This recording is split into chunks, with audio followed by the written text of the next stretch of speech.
How's it going, YouTube? And I'm gonna do a video, right?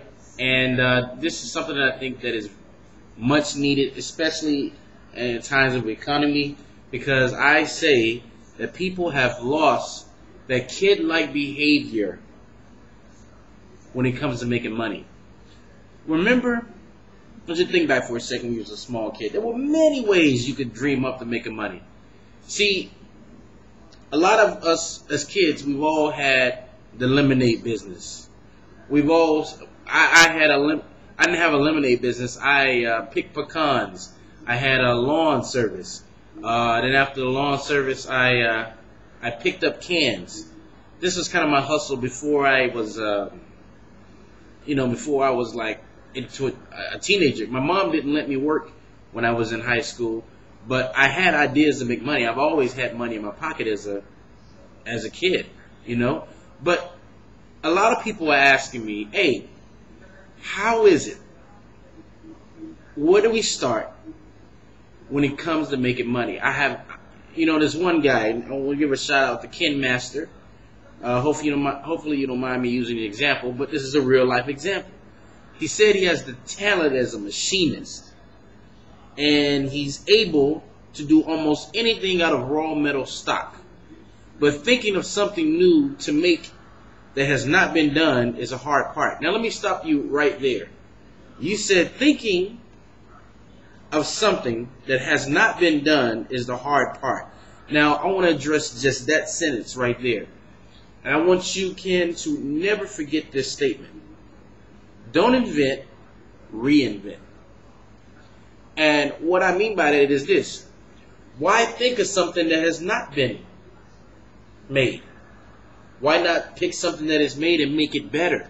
I'm sure as a machinist, if that's your talent, if that's what you're great at, I'm sure you've seen something along the way that could be done a lot better.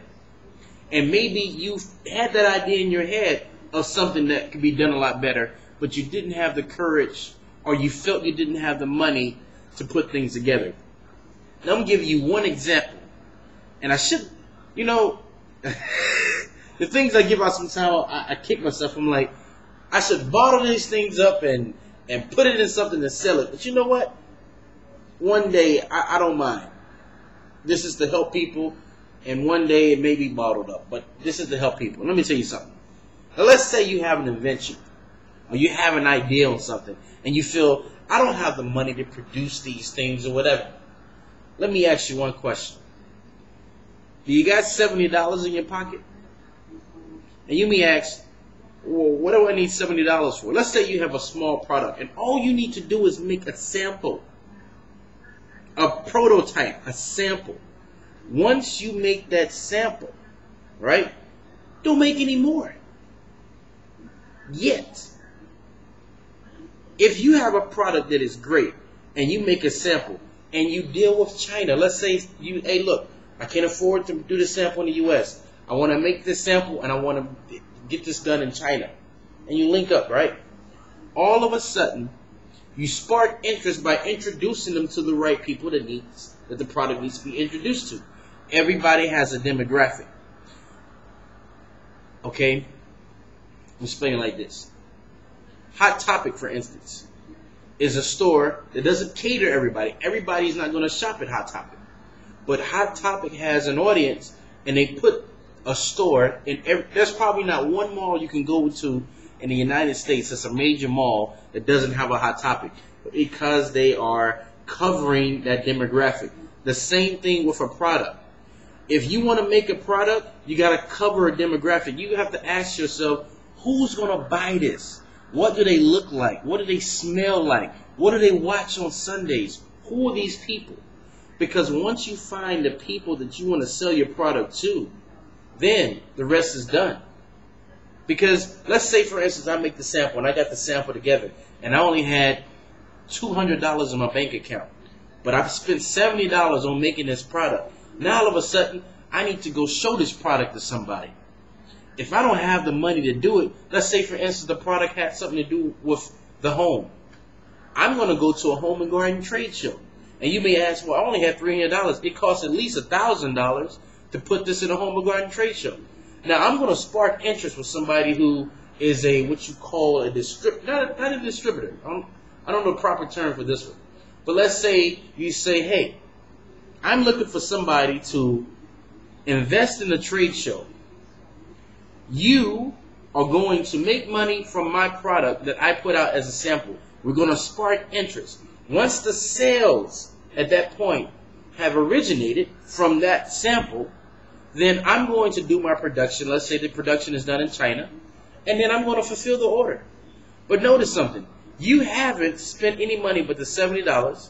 The person is going to get a percentage of their sales, and hopefully it's an investment, and hopefully that the orders that are generated from that product will pay for the money that they're invested and put money in their pocket. And guess what? If they believe in your product too, they may go and do other trade shows. You find a person like that in the U.S. You find a person like that in Europe. You find a person like that in Japan. Next thing you know, your product is going all over the place. You see what I'm saying? You got to learn how to work an idea.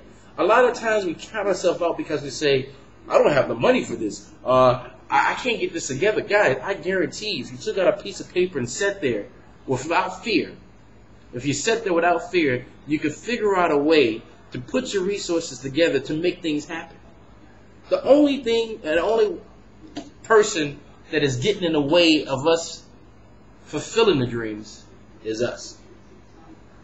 And I'm giving a small example. So if some of you guys didn't understand what I said, comment me back. I'll explain it more.